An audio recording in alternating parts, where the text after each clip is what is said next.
Let's bike global news. Global news में मैं हूं आपके साथ महेश सिंह।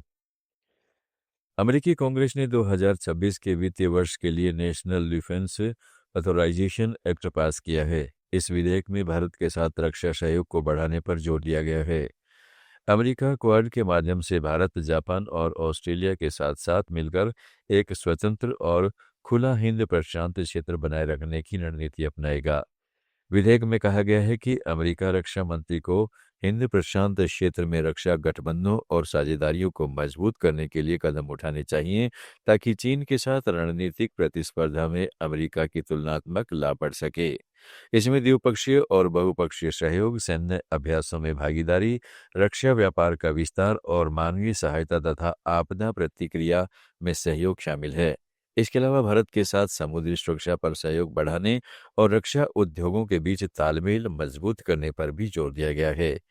यह पहल उत्पादन क्षमता और आपूर्ति सुरक्षा बढ़ाने के साथ साथ विभिन्न देशों की प्रणालियों को एक दूसरे के साथ काम करने योग्य बनाएगी।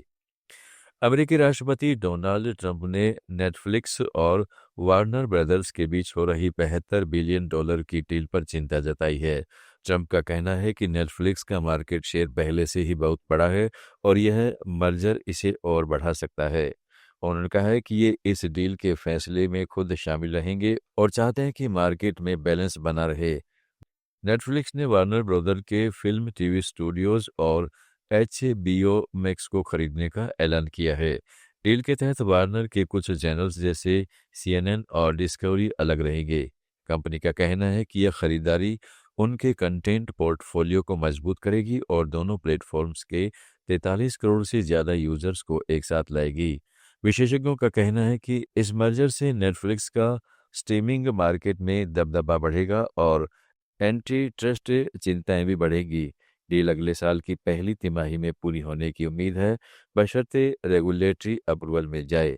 ट्रंप का रुख और फेडरल अथॉरिटी की जांच इस डील की मंजूरी के लिए अहम साबित होंगी। पाकिस्तान में सेना प्रमुख आसिम मुनीर के सीडीएम बनने के बाद भी इमरान खान के खिलाफ हमले जारी हैं। रक्षा मंत्री ख्वाजा आसिफ ने कहा है कि अदियाला जेल में बंद इमरान खान पाकिस्तानी सेना को बांटकर देश को अस्थिर करने की कोशिश कर रहे हैं। आसिफ ने कहा है कि दोषी ठहराया जा चुका कैदी देश की स्थिरता से नहीं खेलेगा और यह कदम बहुत निंदनीय है।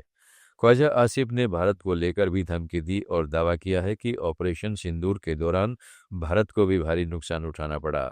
तालिबान को चेतावनी देते हुए कहा कि अगर अफगानिस्तान में हमले जारी रहे तो पाकिस्तान सीमा का सम्मान नहीं करेगा।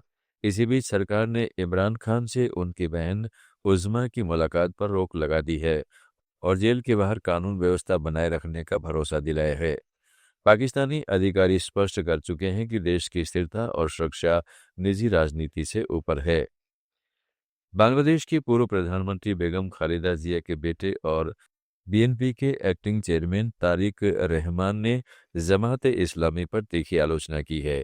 उन्होंने कहा है कि यह संगठन वैसा ही प्रोपेगेंडा फैला रहा है जैसा फासिस्ट आवामी लीग करती थी।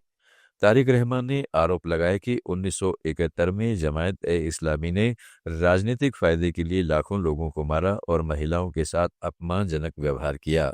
उन्होंने कहा है कि यह संगठन झूठे वादों से लोगों को गुमराह कर रहा है और वोट के बदले जन्नत की गारंटी जैसे दावे कर रहा है। BNP नेता ने कहा है कि जनता ने 1971 में जमात की हिंसक गतिविधियां देख ली हैं और अब इसे आजमाने की जरूरत नहीं।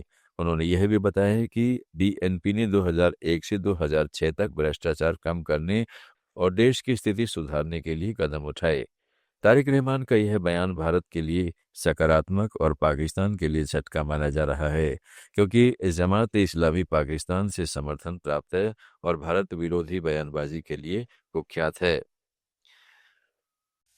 आप सुन रहे थे let's mike more than radio. Follow कीजिए हमें हमारे सोशल मीडिया प्लेटफॉर्म्स पर। It's time for news. It's time for more than radio. Presenting the first radio news app, Let's Mic. Let's Mic, a news-based app on your phone where you get to watch and listen news, talk shows, interviews, radio show podcasts.